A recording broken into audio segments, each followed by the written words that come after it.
God has been faithful, continues to be faithful, and will be faithful. It's nice to know there's something that never changes. You know, every time I get up in the morning, I wonder what's changed today. That's before I look in the mirror and find out. God is an amazing gift. That's why he's called the presence. That's why he calls himself I am. In the present is the gift of life. This breath that we have in our lungs right now is the gift of life that God has given us physically. The spiritual breath that we have felt all this morning as the Spirit's been with us, and through the music and through the prayer time and through the praises that we've had, this breath that we feel, the Spirit moving in us, is a gift from God. It's life. It's the present. And God's presence is what's most important for us. It isn't about what he's done 30 years ago or what he's going to do on that great and fateful day when we stand before him, which I'm looking forward to just as much as anybody else, to be done with this place. But it's right now. Right now is where we have God touching us face to face, holding our hands. He is present. Oh, he's still in the past, and he's already in the future. He is eternal. He has no time. He is at the beginning, at the end, at the same time. He's right here with us. Isn't that amazing? I don't understand it. I have no trouble confessing there's a lot of theology. I don't know how it works. I'm just glad it does. Just glad it does. God is with us. But you know, we don't always see it, do we? We don't always feel it. I remember back when I was about 16 years old and I was starting to get my teenaged, the word they use now is angst. That, everybody was against me and nobody wants me to have anything, and my parents hate my guts, and that's because I can't do anything. I can't do this, can't do that, can't go over here, can't. And the whole world, I was just angry all the time. Angry all the time. What are you laughing about, Haley? Just angry. My grandpa sat me down and said, son, you need to remember a couple things. Just because somebody disagrees with you does not mean they're your enemy. Just because things don't go the way you want doesn't mean the whole world's against you. And when you do hear what you want to hear, doesn't mean it's always true. You got to back off. Take a breath and realize you got today to live. There's no need to worry about what's going to happen tomorrow. I love my grandpa because he always had those things. He never said anything ever. So when he did speak, you had to listen to him. Like that time I had that rock in my hand about ready to blow out a window in an abandoned building. And I heard his voice say, son, word to the wise. And I dropped the rock and walked away because I knew what that meant. But the fact is, life can be so brutal to us, but sometimes we make it more brutal than it really is. We think everything that's said that we don't like is absolutely an affront, an attack on us.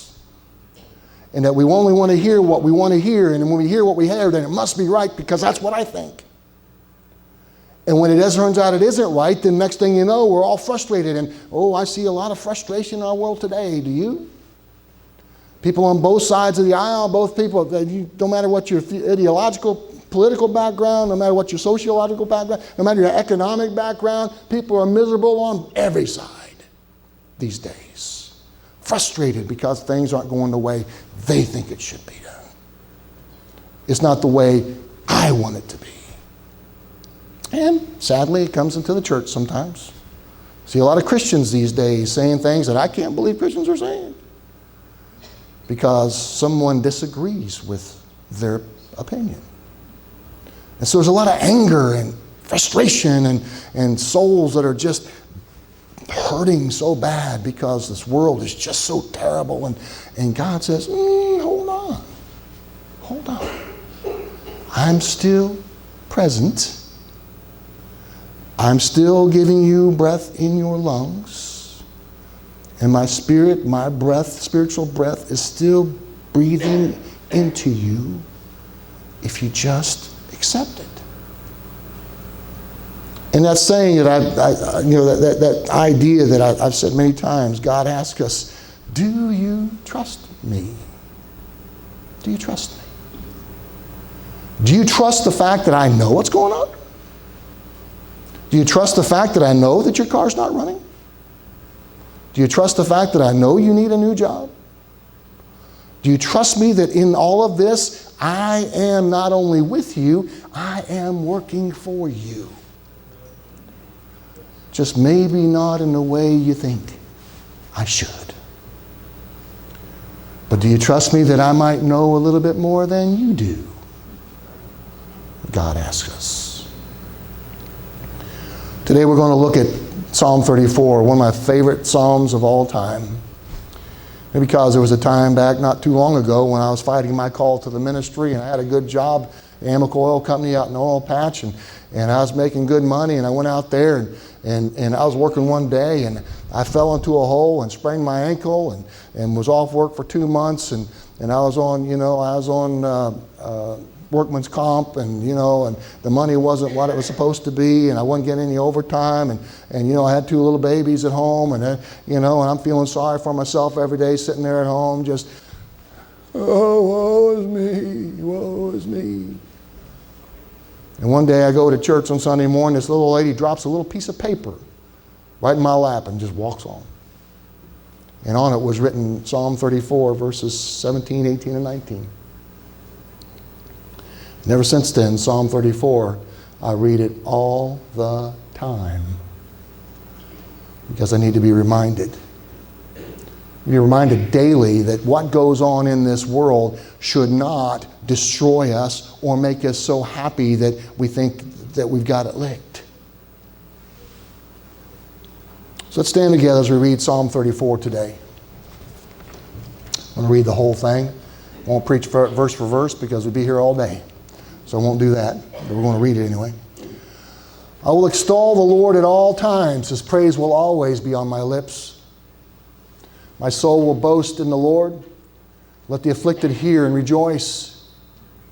Glorify the Lord with me. Let us exalt his name together. I sought the Lord, and he answered me. He delivered me from all his fears, all my fears. Those who look to him are radiant. Their faces are never covered with shame. This poor man called, and the Lord heard him. He saved him from out of all his troubles. The angel of the Lord encamps around those who fear him, and he delivers them. Taste and see that the Lord is good. Blessed is the man who takes refuge in him. Fear the Lord, you his saints, for those who fear him lack nothing. The lions may grow weak and hungry, but those who seek the Lord lack no good thing. Come, my children, listen up, listen to me. I will teach you the fear of the Lord. Whoever of you loves life and desires to see many good days, keep your tongue from evil and your lips from speaking lies. Turn from evil and do good. Seek peace and pursue it. The eyes of the Lord are on the righteous, and his ears are attentive to their cry. The face of the Lord is against those who do evil, to cut off the memory of them from the earth. The righteous cry out, and the Lord hears them. He delivers them from all their troubles. The Lord is close to the brokenhearted and saves those who are crushed in spirit. A righteous man may have many troubles, but the Lord delivers him from them all.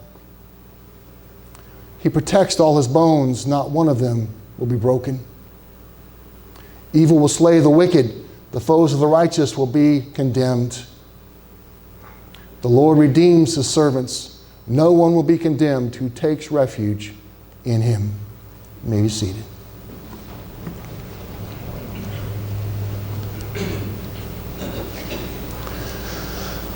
We live in a world of brokenness. Everywhere we look, there are broken people. Have you been broken before? Have you felt hurt? Depressed maybe? Feel like your life is out of control? Your future is uncertain? Ever felt like there was nothing in this world that you could just hold on to? It was all like sand or water, that you can't grab it. It just flows through your fingers, and day after day goes by and it feels like nothing is ever happening. We're not getting anywhere. You know, some people love the beach. You know what I'm saying? I don't like sand. I've been in the desert too often. You ever try to hike in the sand? Trying to climb hills and go over dells? It's hard. It never stays still. You're constantly fighting against it. And yet we talk about how time moves on like the sand in an hourglass. Life is too short, we say. Life is too short to worry about this or to worry about that. But then as human beings, what do? We worry about this and we worry about that. And God says, I have so much more for you. So much more for you. I want you to know that I hear you. I see you. I know you. I am with you. And I know exactly what you're going through. And I want you to trust me. Trust me. Trust me. The psalmist begins with these praises of I will extol the Lord. I will exclaim Him. I will praise Him. I will scream His glory to the world at all times. His praise will always be on my lips.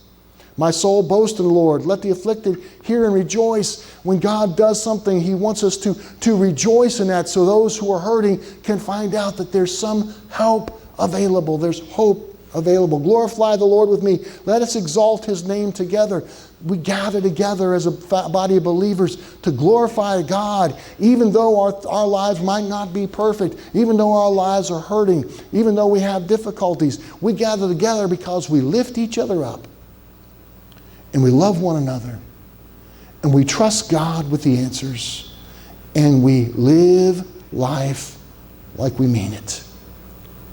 Live life like we mean it. This poor man called and the Lord heard him. He saved him out of all his troubles. Don't you wish, if every trouble I could say, okay, God, I'm in trouble again. Well, what are troubles? What are our troubles? That's a question I have to ask myself all the time. Well, I've got a lot of troubles. What are your troubles? Okay, your shoes worn out.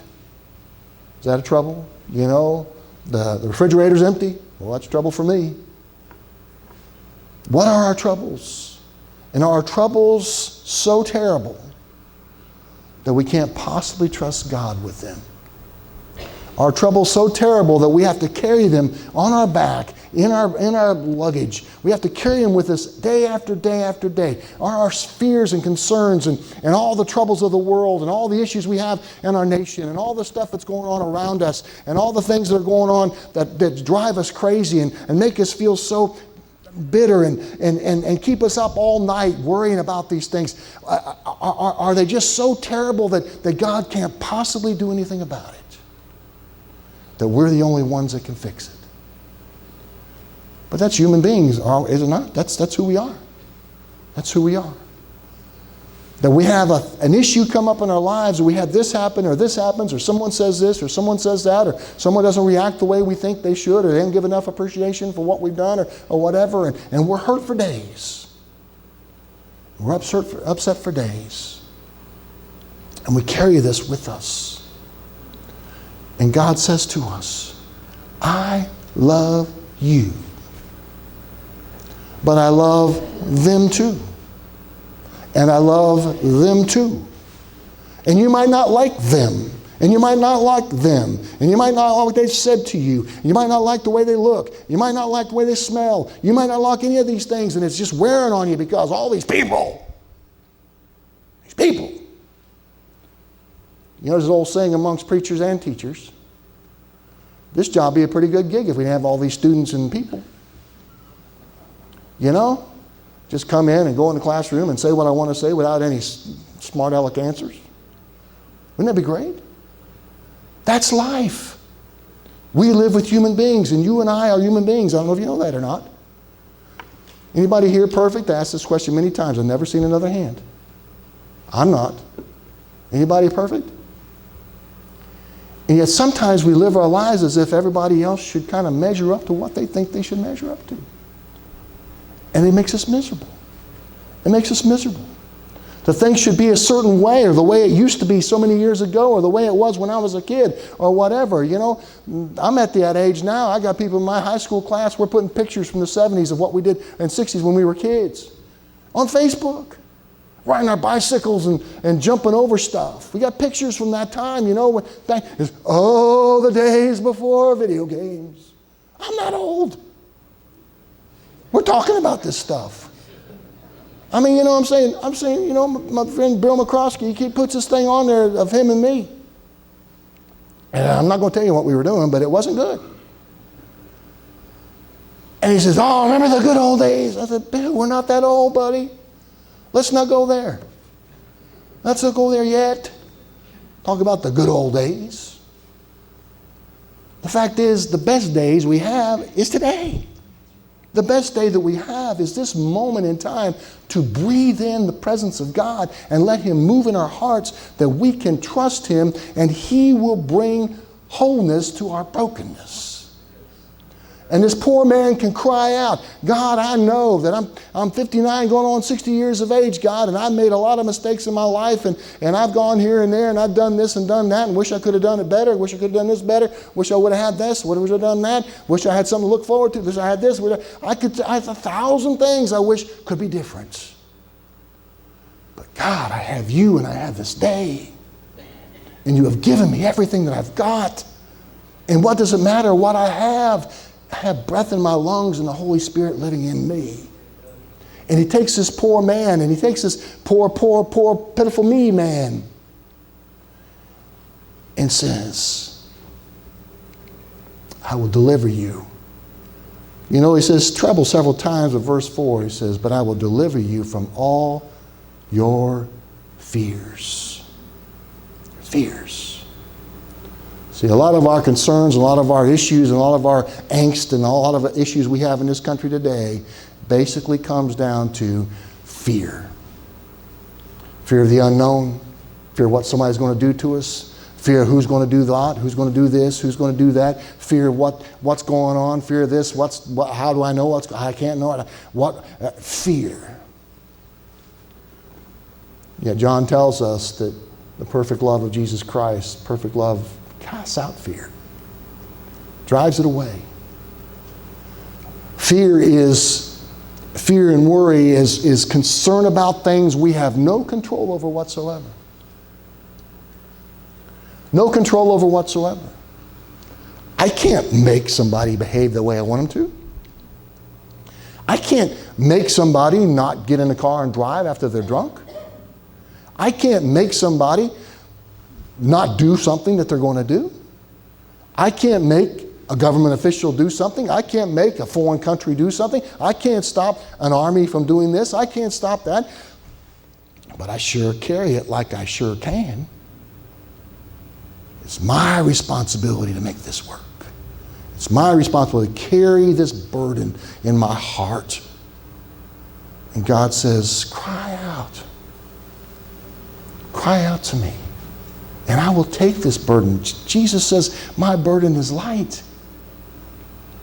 You know, I'm not going to put a big bundle on your back. I'm here to take it off of you. I'm here to relieve you of the fears and the pain and the sorrow that we feel. And there's a lot of sorrow and fear, anger, a lot of screaming and yelling, even amongst Christians. And I just think it breaks Jesus' heart, breaks God's heart, that we don't trust Him more than we do. Maybe I'm wrong. But when Jesus says, I will be with you unto the very end of this age, He means it. But if we live our lives in concern, and whether it's poor me about this or poor me about that, or whether it's concern about what's going on in the country or elsewhere, and we carry this burden on, and Jesus is with us. He's walking with us, and that great, he walks with me and he talks with me and he tells me I am his own, and we sing these songs, and yet we carry it on and just let him walk over there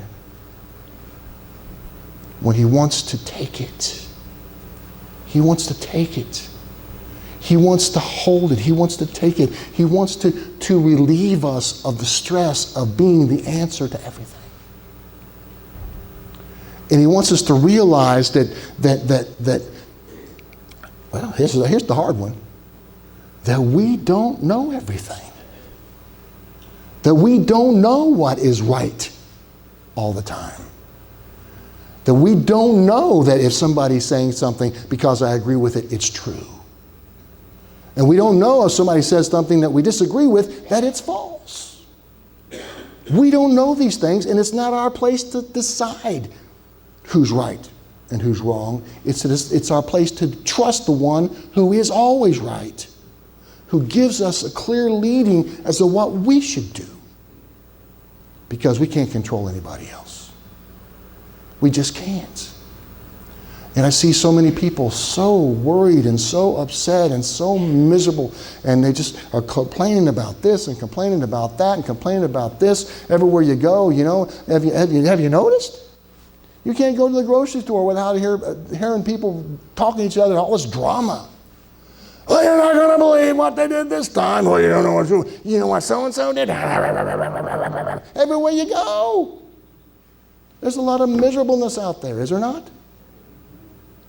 And we have the answer. We have the answer.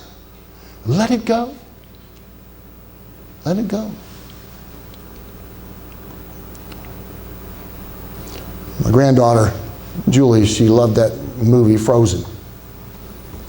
And for a while there, they would call, and before I could even say hello, I hear, let it go, let it go, let it go. There's a song in it that says that.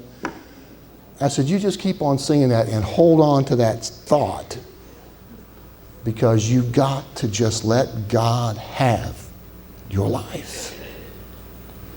For I am crucified with Christ, and I no longer live, but Christ lives in me. Therefore, this problem is his problem, not mine.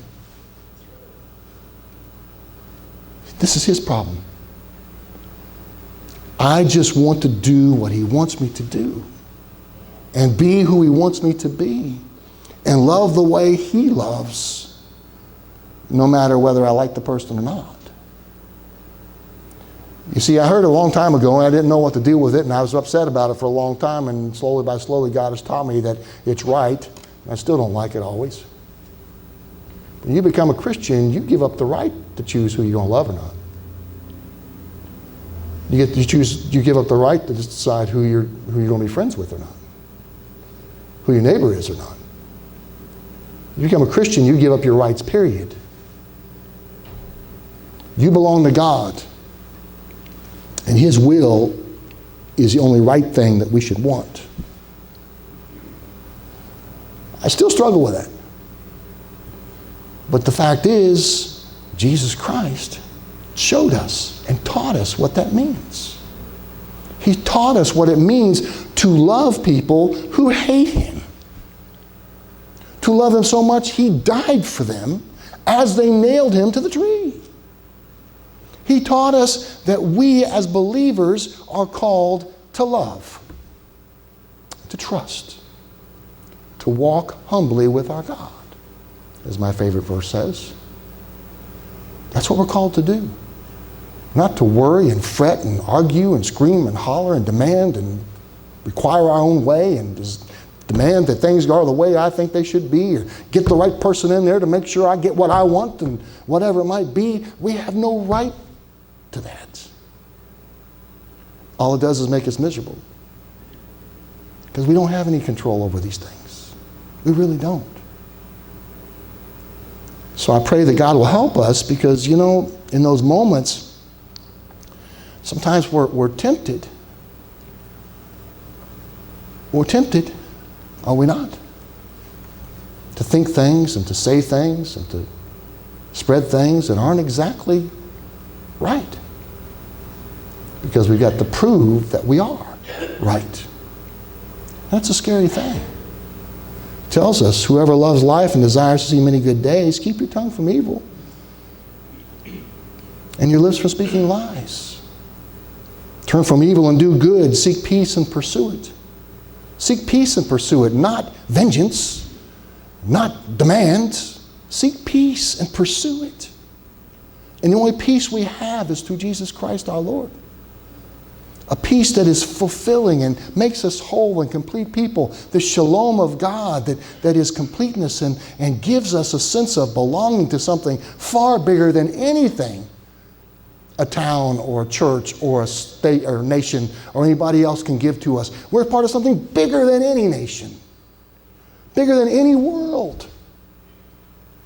He is with us. He is the God of the universe. Do we trust him or not? And that's the question God asks us. Those 3 verses I mentioned, the righteous cry out and the Lord hears them. He delivers them from all their troubles. The Lord is close to the brokenhearted, saves those who are crushed in spirit. A righteous man may have many troubles, but the Lord delivers them from them all. That's a personal promise.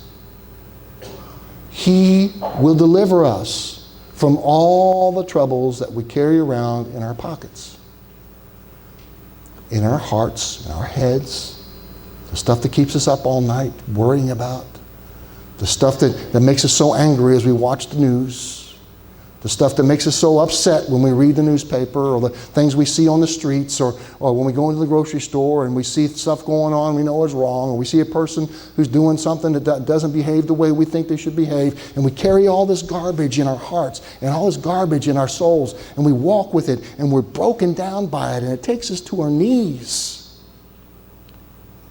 And God says, I am close to the brokenhearted. And I will take all of this from you. And I will give you hope. I will give you peace. I will give you a future. If you just trust me. The funny thing is, it's exactly what this world needs. There's a group of people called the church, not just ours, but the church in general, a group of people who actually do believe in God and actually live like we do. When we walk around and we got our fists shaking like this, not exactly sure we're living like we believe there's a God. I'm not sure we actually are believing that Jesus and God can do something about this. The world needs to see that we truly believe Jesus Christ died on this cross for the sins of the whole world. That we truly believe that God's Spirit living in us gives us capacity to love unconditionally. That God in us has changed us. As he talks about, and Paul tells us in Colossians, he has transferred us, he has transformed us and transferred us from the kingdom of darkness to the kingdom of light. We no longer live here in darkness. We live in the kingdom of light. And in the kingdom of light, we have a light to show to the world around us. I know there are many times we are broken down. And many times it has a lot to do with things that we have no control over. I know sometimes it gets very hard when loved ones are sick. When that cancer word shows up and there's nothing we can do about it. When you get the pink slip when you walk in the door and say, your job's been eliminated. There's nothing you can do about it. When your engine blows up and it's going to cost you $5,000 to fix. There's nothing you can do about it. And we can be broken down and try to carry this stuff that is so important. Life-changing, life difference-making. There are things that are burdens on our hearts that are legitimate burdens. And God still delivers us from those problems in His way and His possibilities. But there are enough of those things that we cannot avoid that are part of being human, why do we add all this other stuff? Why do we add all this other stuff? Why do we keep grabbing stuff that isn't even our worry? Why do we want things to be different? Usually it's because we're not happy with the way we are ourselves. We're not happy with the way we feel ourselves. And Jesus says, I am with you. And the psalmist says, the righteous cry out, and the Lord hears them, and he delivers them from all their troubles. It's a beautiful thing, is it not? He delivers us from all of our troubles, not necessarily the way we want him to, but he delivers our souls from the fears and from the pain and from the anger that we carry inside. Have you ever met a bitter person? Ever met somebody just mad about everything? Just bitter because of something that happened in the past?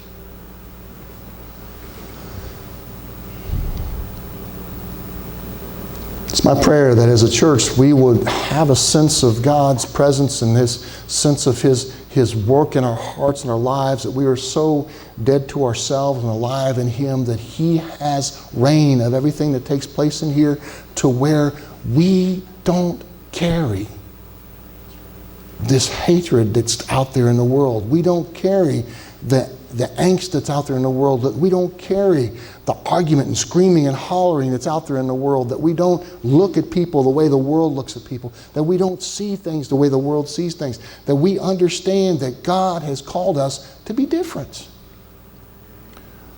I mean, that was crammed in my head when I was a teenager, when I was, being a teenager.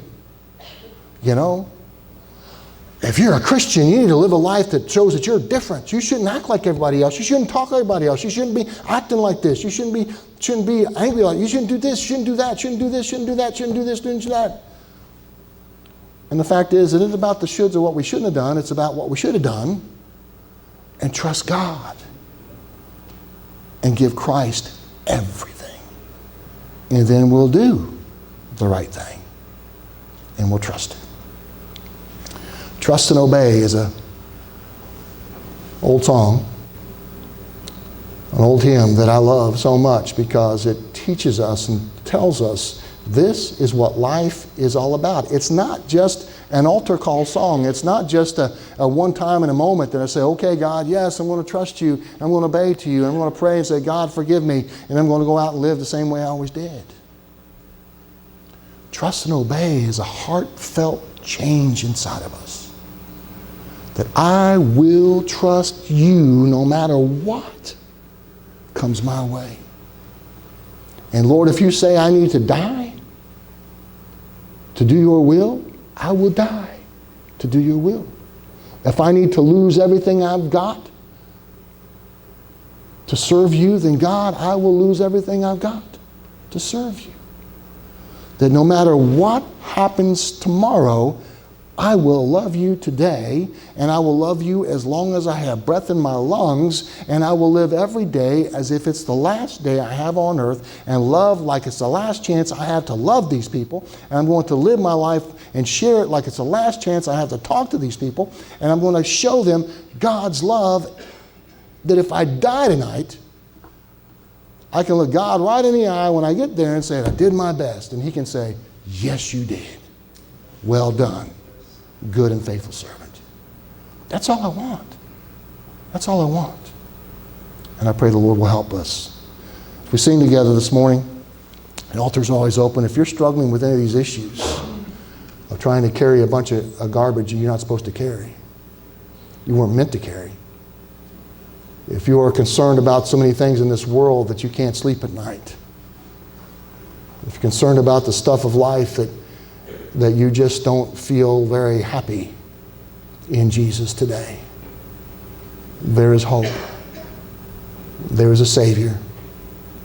There is a Spirit that will give us cleansing in our souls and help us to have a rejoice and renewed understanding of who we are in Christ Jesus.